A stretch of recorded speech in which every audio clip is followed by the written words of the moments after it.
In the heart of the night, this world were bright, we will set it alight. In the heart of the night, in the heart of the night, this world will burn bright, we will set it alight. In the heart of the night.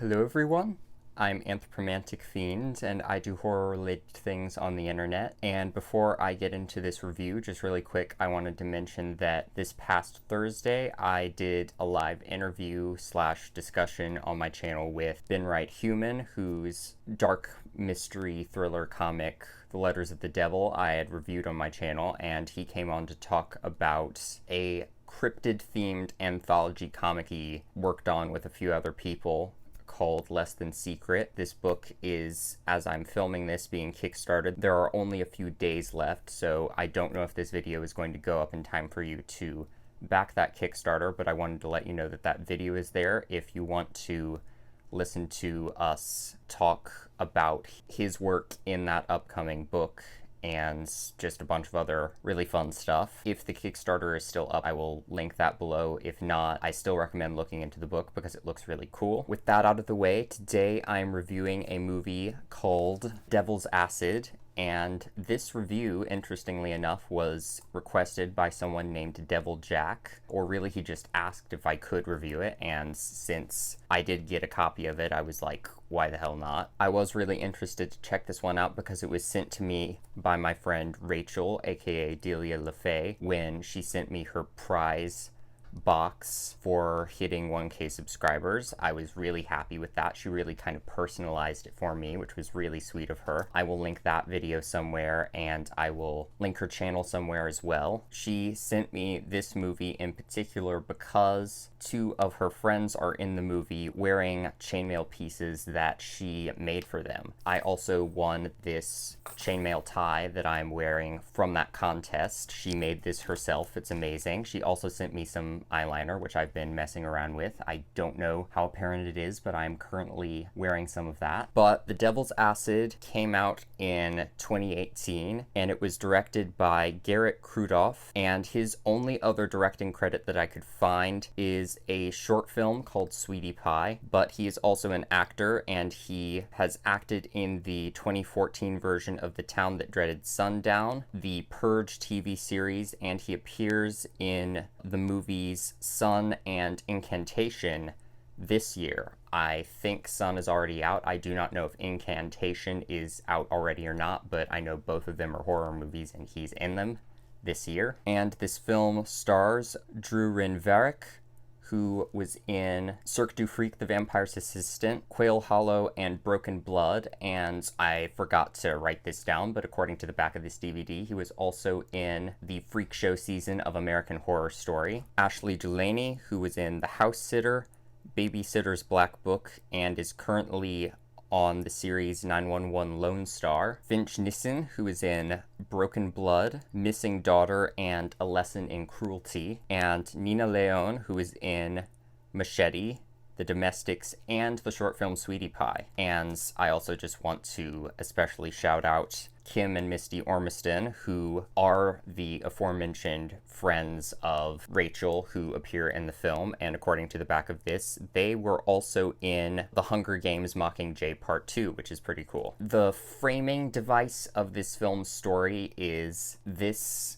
guy is up in the middle of the night drinking beer and attempting to watch a football game when his son comes down from his room and is like, I can't go to sleep, can you tell me a scary story? The dad sits down and is like, you know what, my kid's not gonna go to bed if I don't do this. That's the wraparound, but the actual story of this film follows the worst piece of shit human being in the world named Johnny, who is organizing something called the Haunted Hot Girl Challenge that apparently is something he does annually, where he gets a bunch of people, a few of his friends, and whatever attractive female human beings he can find, and they all go to an abandoned allegedly haunted location that he has found, and there's some kind of game going on there, and if the participants can somehow complete the game, he's going to give them a ridiculous amount of money. I don't really remember how the game actually works, how you win. It's kind of confusing,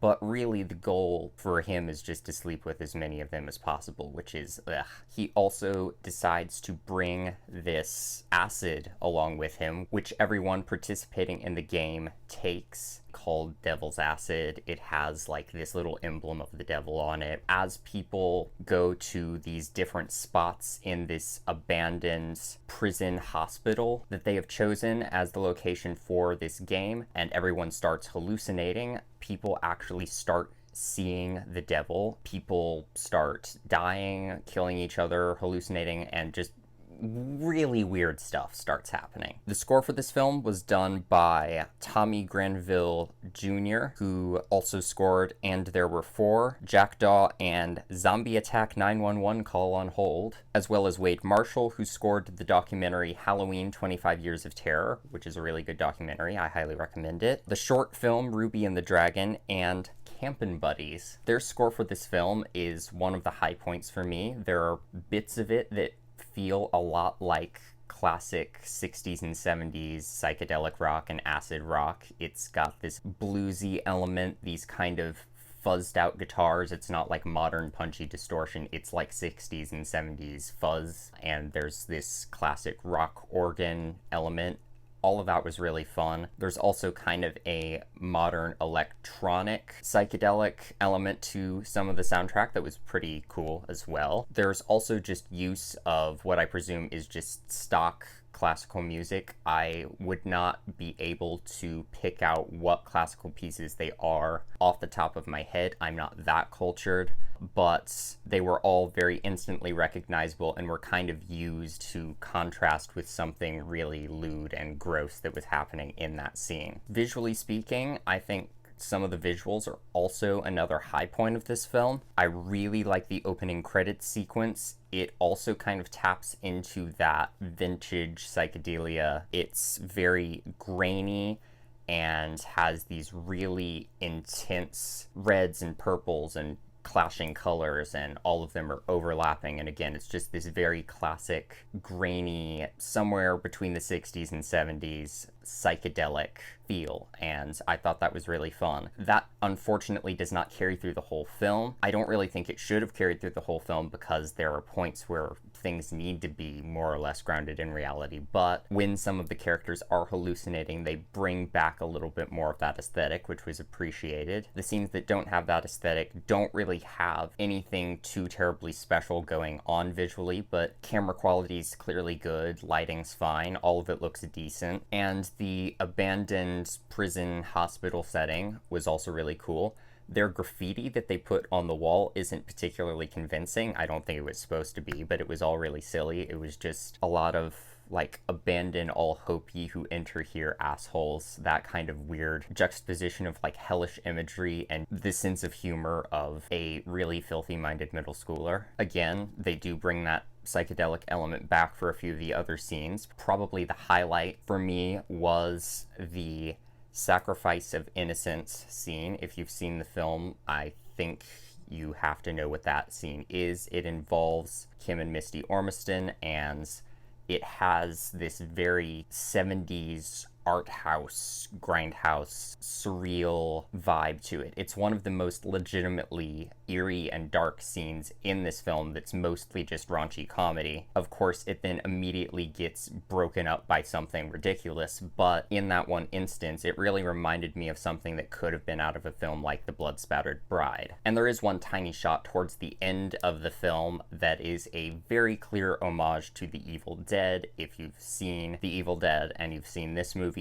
I'm sure you know exactly which shot I'm talking about. It's a pretty blatant homage. The payoff is not great, but it was a cute homage to The Evil Dead. And I liked a lot of the costumes in this film, notably the different costumes Kim and Misty Ormiston are wearing. Obviously, they have the chainmail that Rachel made for them, which appears in one of the later hallucination scenes. I thought it was really, really, really cool looking. They also have just a lot of other outfits that are very punk, goth, vampish. It's definitely kind of on the spikier end of the alternative fashion spectrum, and it all looked really cool. I thought the devil's costume was also one of the high points of the film. It's just kind of him in a suit and tie with these little horns on his head and some subtle red makeup. It's nothing too extravagant, but I liked it. And this is where the review starts to be a lot less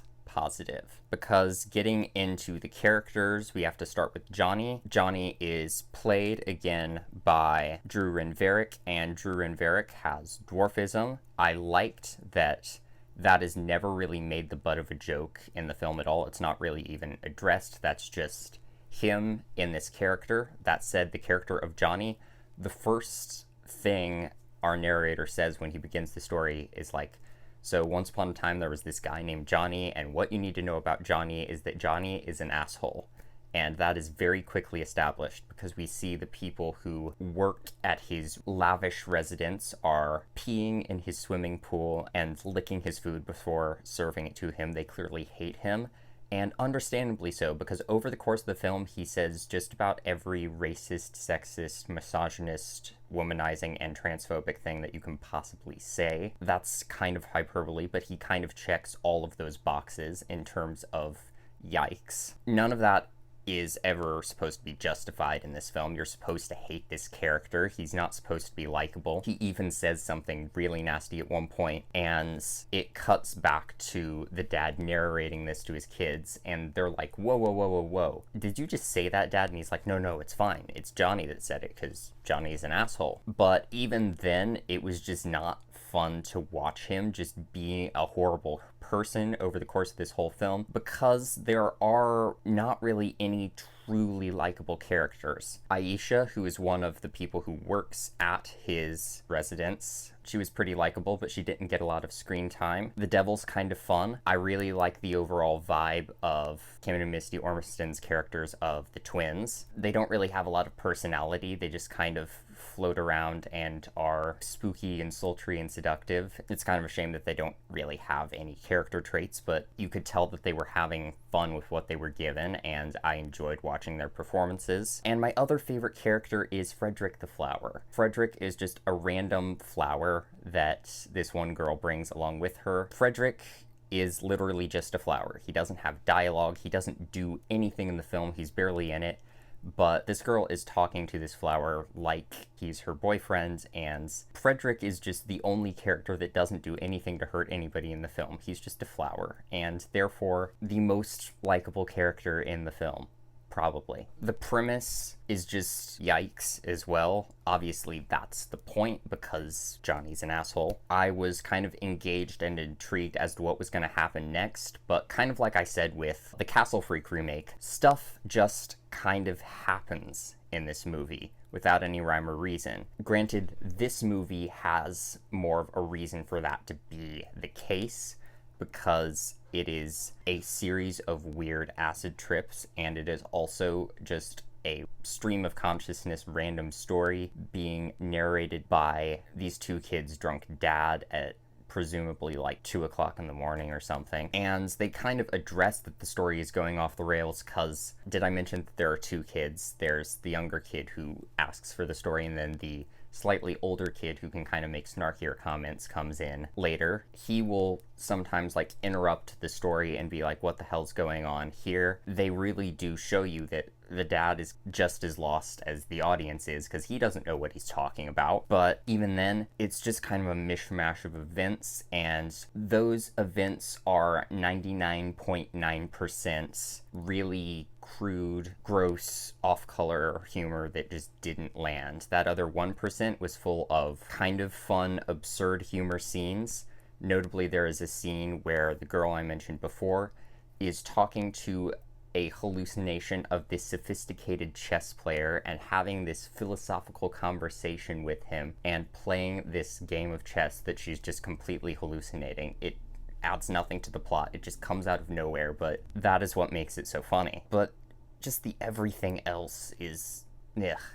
It's a lot of gross yikes moments from characters like Johnny that just make me cringe. It's a lot of really lewd humor. It's people making out with things they shouldn't be making out with because they're hallucinating. And to some extent, it's like gross out humor. There's scenes involving vomit and fecal matter that I kind of hated. This movie really does make Castle Freak 2020 look like a Hitchcock film, albeit a very horny Hitchcock movie with tentacle monsters in it. And the few other funny scenes in the film are when something weird will be happening in the movie and it'll cut back to the dad telling the story and he's doing some really weird dramatic reenactment of it with whatever he's got around him, and it's usually something that you should not be telling your children. That just kind of physical comedy was fun. Like I mentioned, there is a little bit of homage to classic horror in this film. I mentioned the Evil Dead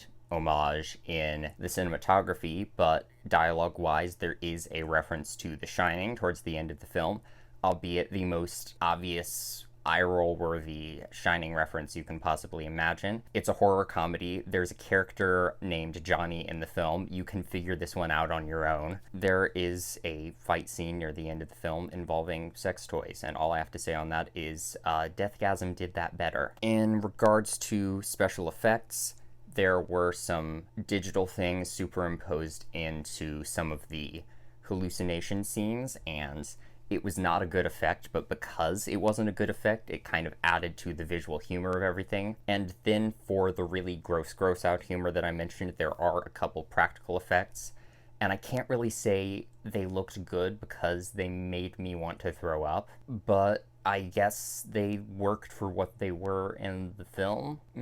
All in all, I don't like The Devil's Acid. I'm sorry, Rachel. Again, thank you for sending this to me, but I just don't like the movie. I don't outright hate this movie. I don't regret watching it because I did really like being able to see Rachel's handiwork in the film. There were a few fun performances, a few fun moments, but all in all, the humor doesn't land, the story's a confusing mess, and there are only a few somewhat likable characters in the film, and they really don't get much to do. Would I recommend this film? No, unless you like really stupid, raunchy, stupid comedy, or if you just really like Rachel's chainmail work and really desperately need to see that in any kind of movie, in which case I would just go watch Rachel's YouTube videos instead. But if you do want to check this out, she did send me a DVD copy, so I presume those are available somewhere, but I believe it is also streaming for free to watch on Tubi right now if you are interested. Again, Rachel, thank you for sending this to me. I'm sorry I didn't like it, but I did like seeing your stuff in the film, and there were things that were fun